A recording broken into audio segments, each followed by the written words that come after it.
Thanks very much for tuning into my video. I'm going to publish this on YouTube, Instagram, and Rumble, and I'd really appreciate it if you could hit the subscribe button, the notification button, so you get future broadcasts.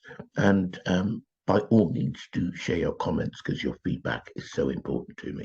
Now, this video is about whether or not you have taken the bribe. So the first question becomes, you don't need to be a genius to see that we are living in seriously chaotic times. Now, a lot of people have been talking about the ascension from third density existence to fifth density existence.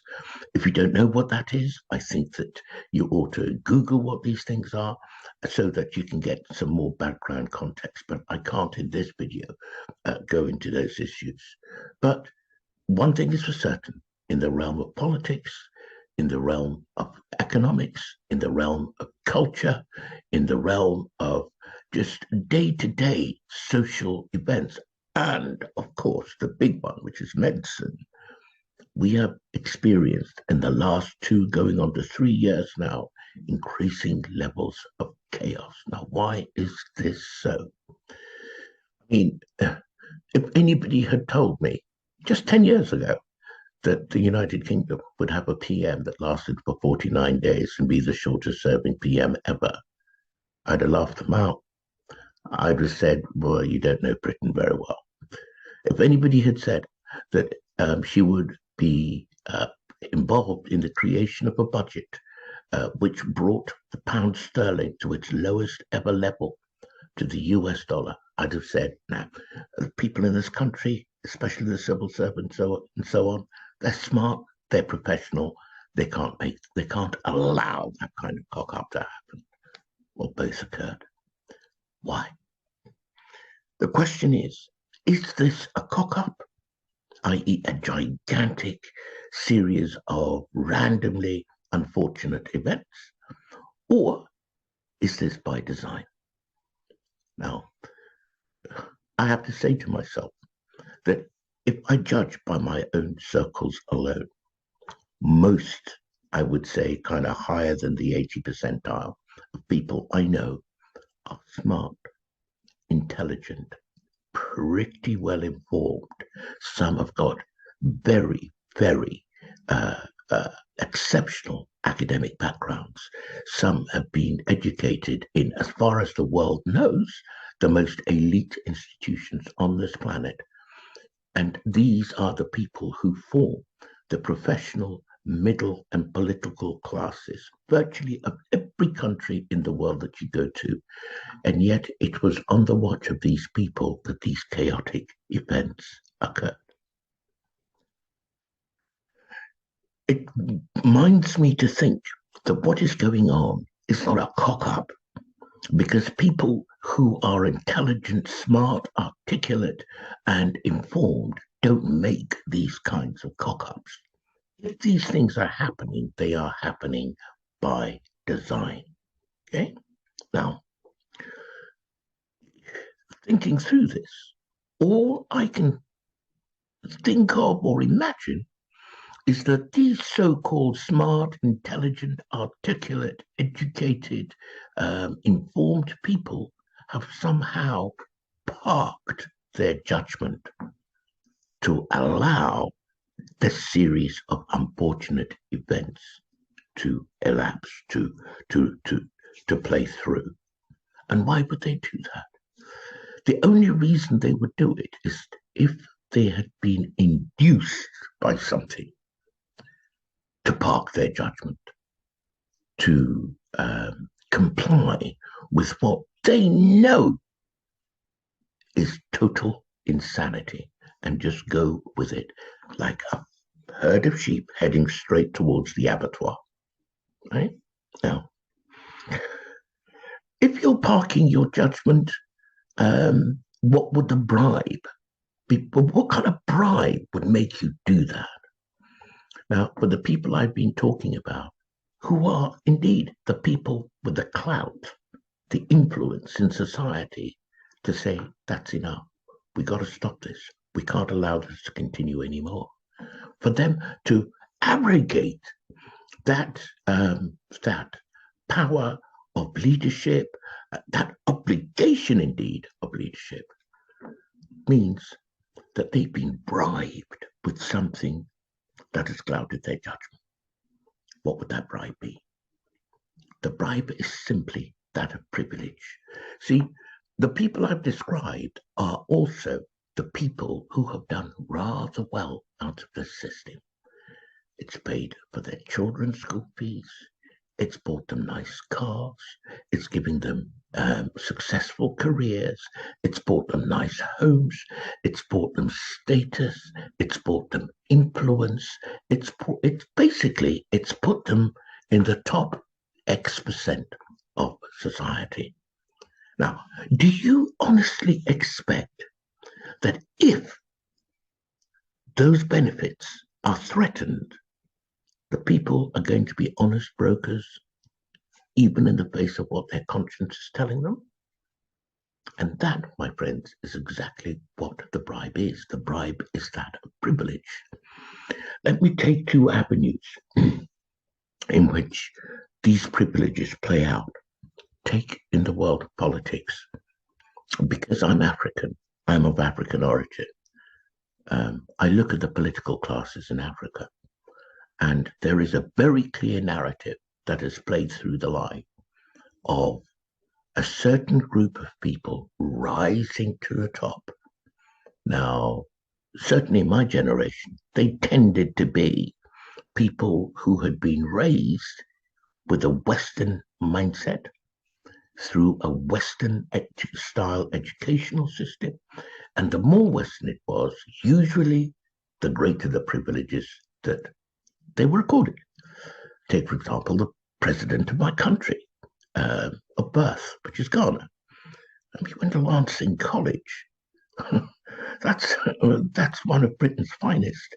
And then he was educated, you guessed it, Oxford University. Now, a man like that has been given so many privileges that to threaten him with the loss of them would mean a lot. Now, I am not speaking specifically about that president. I'm talking about a group of presidents who, generally speaking, wound up doing the bidding of powers and governments abroad because their privilege and its maintenance was associated with their doing the bidding of usually of former colonial masters.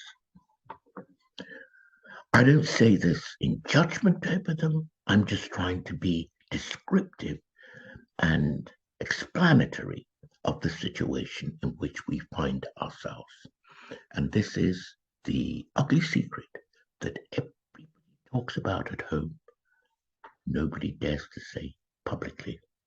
Well, until now, because the world has hit a crossroads, and the crises that are coming down, as the Americans would call it, that are coming down the pike are the kind of crises that we're going to struggle to live with.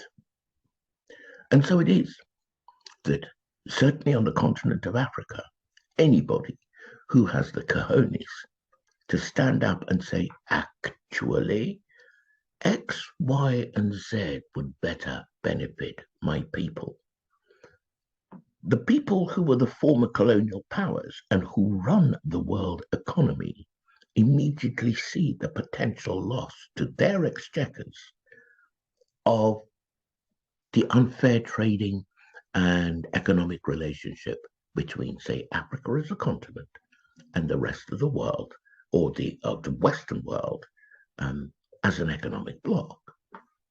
Well, you don't expect them to take that line down. And how it's manifested has generally been through regime change.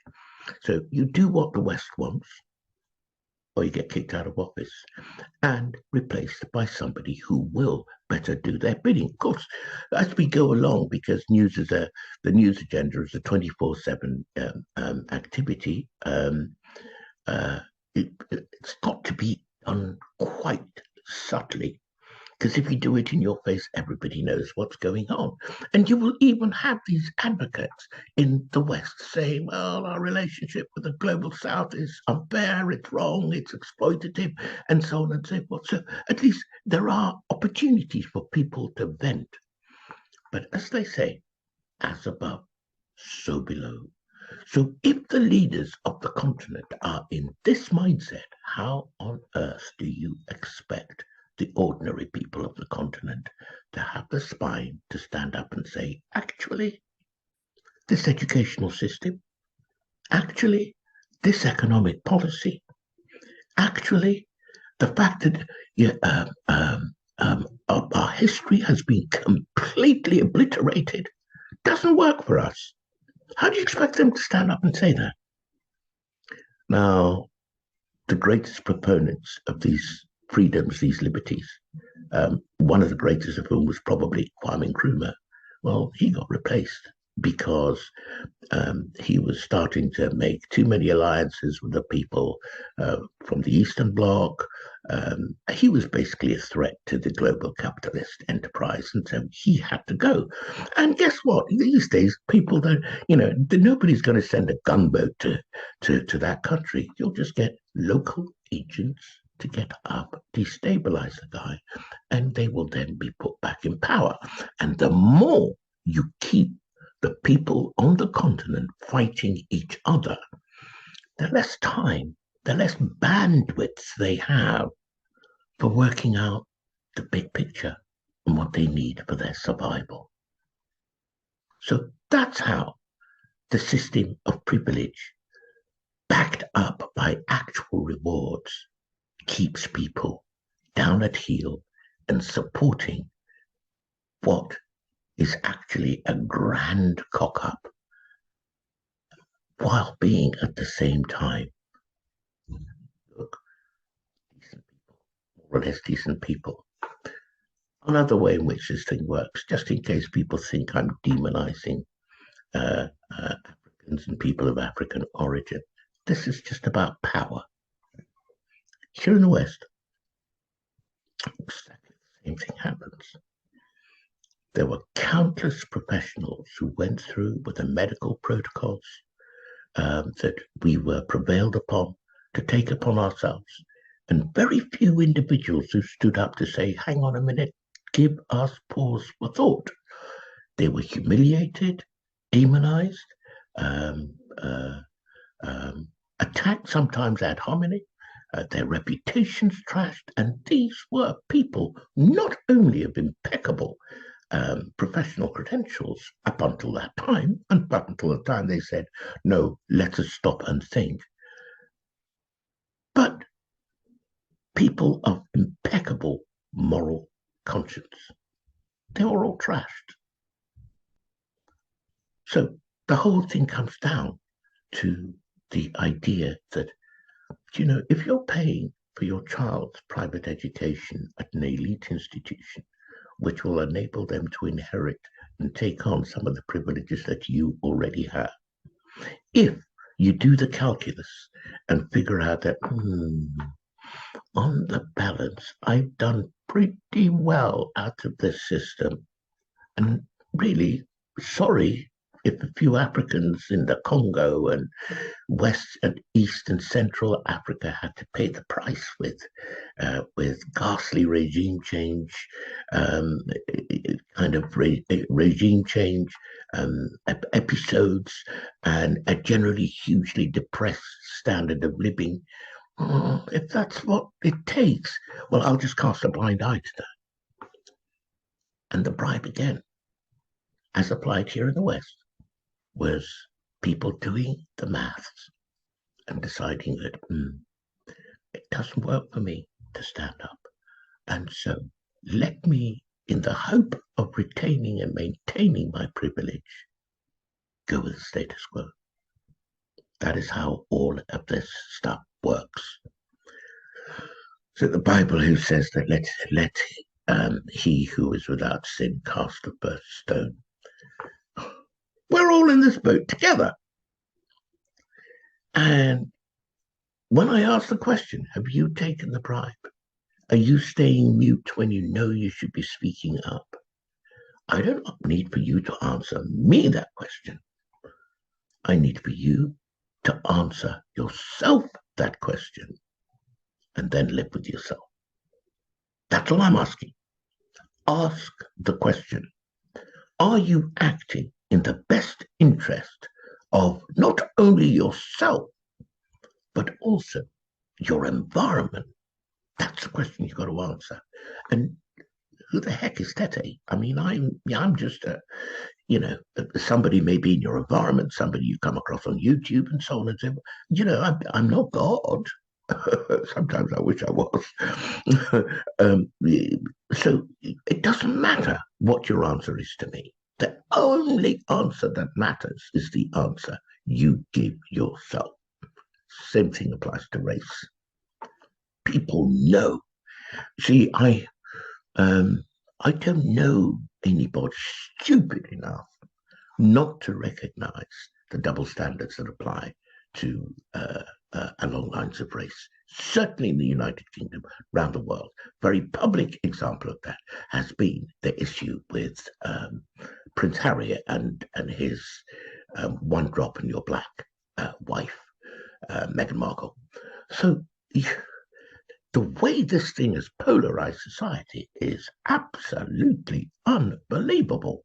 Well, I don't think personally, maybe I'm biased. I don't think British people are that stupid.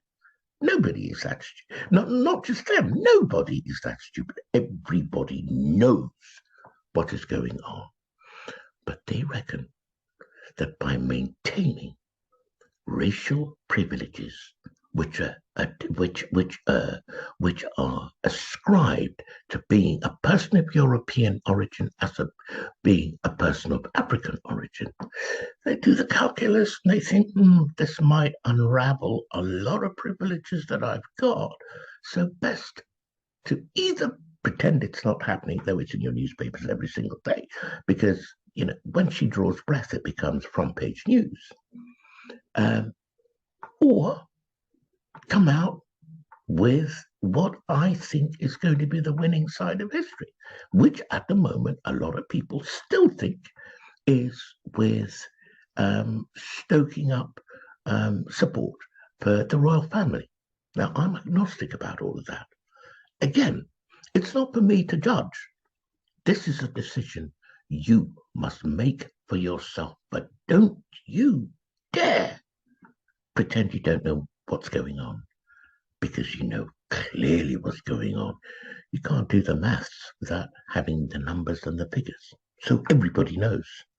Everybody, all of us, or 90-something% of us are aware of what's going on. And so what we are doing or not doing is a tacit decision we've made based on the calculus of what will serve me in my egoic state as an individual the best. So that's where we are. I'm just asking in this post for people to ask themselves the question. If they've taken a bribe because they reckon that it's the best way for them personally to survive, or if they're thinking it through on a higher level and thinking, what is the best way for us as a human race to survive? Thanks so much for watching.